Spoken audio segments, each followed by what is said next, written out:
हम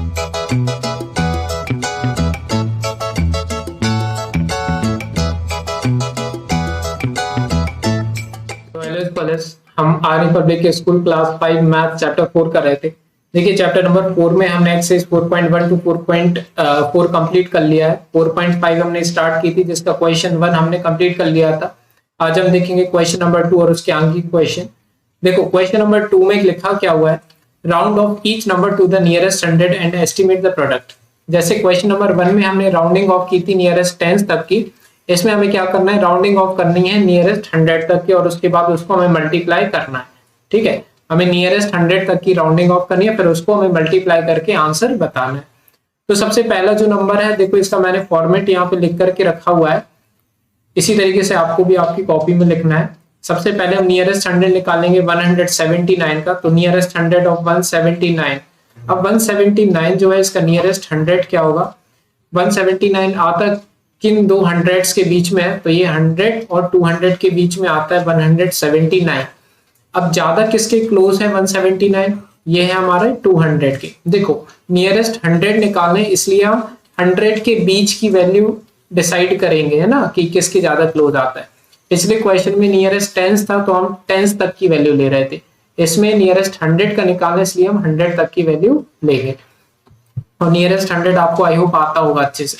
तो 179 का नियरेस्ट 100 होगा 200, तो नियरेस्ट 100 ऑफ 179 इज कितना, 200। इसके बाद 342 लिखेंगे हम।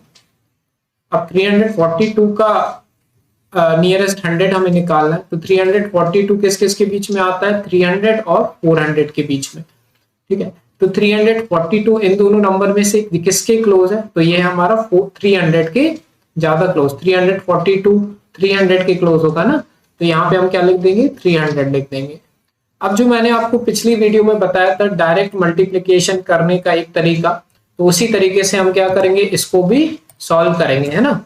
कैसे बताया था मैंने, वो देखो वो मेथड आप कैसे बताई थी। पहले तो हम इसको लिख लेंगे क्या, 200 इंटू 300, इस तरीके से 200 इंटू 300, है ना।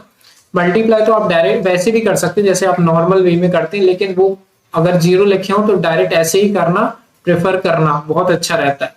तो सबसे पहले 2 को 3 से मल्टीप्लाई करेंगे तो आ जाएगा 6। अब टोटल 0 काउंट कर लो, तो 2 0 इसके 2 0 इसके, तो टोटल 4 0, 1 2 3 4, तो ये आ गया हमारा आंसर। तो 6 और 1 2 3 4।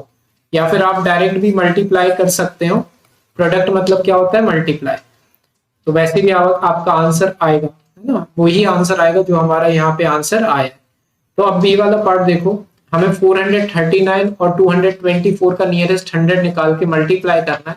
तो नियरेस्ट 100 ऑफ 439 और नियरेस्ट 100 ऑफ 224।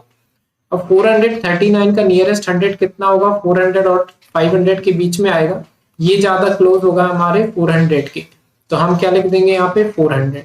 224 जो है दूसरा नंबर, ये 200 और 300 के बीच में आएगा, ज्यादा क्लोज किसके होगा, 200 के, तो हम यहाँ पे क्या लिखेंगे 200। अब इन दोनों को कर देंगे हम मल्टीप्लाई। तो अब बस मल्टीप्लाई करने वाला सेक्शन बचा हुआ है। ये जो मैं लिख रहा हूँ यहाँ पे, ये वाली ये चीज ये आपको नहीं लिखनी है, ठीक है, कॉपी में ये रफ वर्क पोर्शन है आपका।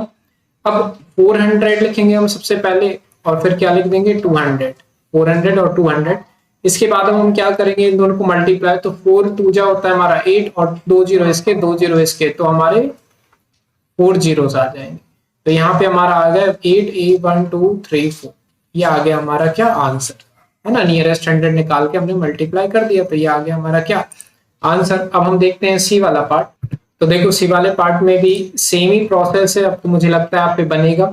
723 लिखा, इसके बाद 842 लिखा, 723 आएगा हमारा 700 के क्लोज, 842 आएगा हमारा 800 के क्लोज। जब आप मल्टीप्लाई करेंगे तो 8 7 जा 56, है ना, 8 7 जा आता है हमारा क्या 56, तो हमने यहाँ पे 56 लिख दिया, और 1 2 3 4, देखो टोटल 4 zeros है ना, तो हमने 4 zeros लिख दिए, 2 ऊपर वाले 2 नीचे वाले। तो ये आ गया हमारा क्या सी का आंसर, सी का ये ना, हाँ सी का है। अब डी वाला देखो, डी वाले में क्या है, ये दोनों नंबर पहले लिखते हैं, 543 369। अब 543 आता है हमारा क्लोज 500 के, और 369 आता है हमारा 400 के क्लोज। अब 5 4 जा होता है हमारा 20, तो 20 लिख दिया, और इसके 2 जीरो, इसके 2 जीरो, तो टोटल हो गए हमारे कितने जीरो, 4 जीरो। तो 1 2 3 4, ये आ गया हमारा क्या आंसर। देखो कितनी इजीली मल्टीप्लाई हो रहा है और कितनी इजीली हमारे आंसर भी आ रहा है। ठीक है, तो इसी तरह को, इसी मेथड को आपको फॉलो करना है। अब हम करते हैं ई पार्ट। तो ई पार्ट में देखो 318 है सबसे पहले, और फिर है 492। अब 318 हमारा किसके क्लोज आएगा, 300 के कि 400 के, तो ये आएगा हमारा 300 के क्लोज। और 492 किस किस के बीच में आता है, 400 और 500 के, तो 492 जो है वो हमारा 500 के ज्यादा क्लोज होगा, इसलिए मैं 500 लिखूंगा। अब हम क्या करेंगे, 5 3 जा हो जाएगा हमारा क्या 15, तो मैंने 15 लिख दिया। और फिर कितने जीरोज हैं, 2 इसके 2 इसके, तो total 4 zeros are there, so we have to write 4 zeros over here. So this is the answer for E part, question number 2. Now F part. Okay, in F part में देखो वही 129 878 है, तो 129 का और 878 के हमें नियरेस्ट 100 निकालने, तो 129 का नियरेस्ट 100 निकालोगे तो 100 आएगा, 878 का नियरेस्ट 100 निकालोगे तो 900 आएगा। इनको जब हम मल्टीप्लाई करेंगे तो 9 बन जाए तो हमारा 9 ही होता है, तो मैं यहाँ 9 लिखूंगा, 2 जीरो इसके 2 जीरो इसके, तो टोटल 4 जीरोस, तो 9 फिर 1 2 3 4। तो this is the answer for F part. ठीक है, और एफ पार्टी तक हमारा क्या था, ये क्वेश्चन नंबर 2 था, है ना। देखते हैं एक बार, एफ पार्ट तक ही था। तो इस तरीके से क्या हो गया हमारा क्वेश्चन नंबर 2 कंप्लीट। तो अगर पसंद आई वीडियो प्लीज लाइक कीजिए, सब्सक्राइब जरूर कर लेना चैनल को। कोई भी डाउट हो तो कमेंट सेक्शन में आप पूछ सकते हो, है ना। तो बस सपोर्ट करते रहिए और लाइक कीजिए वीडियो, बस, है ना। मिलते हैं नेक्स्ट वीडियो में।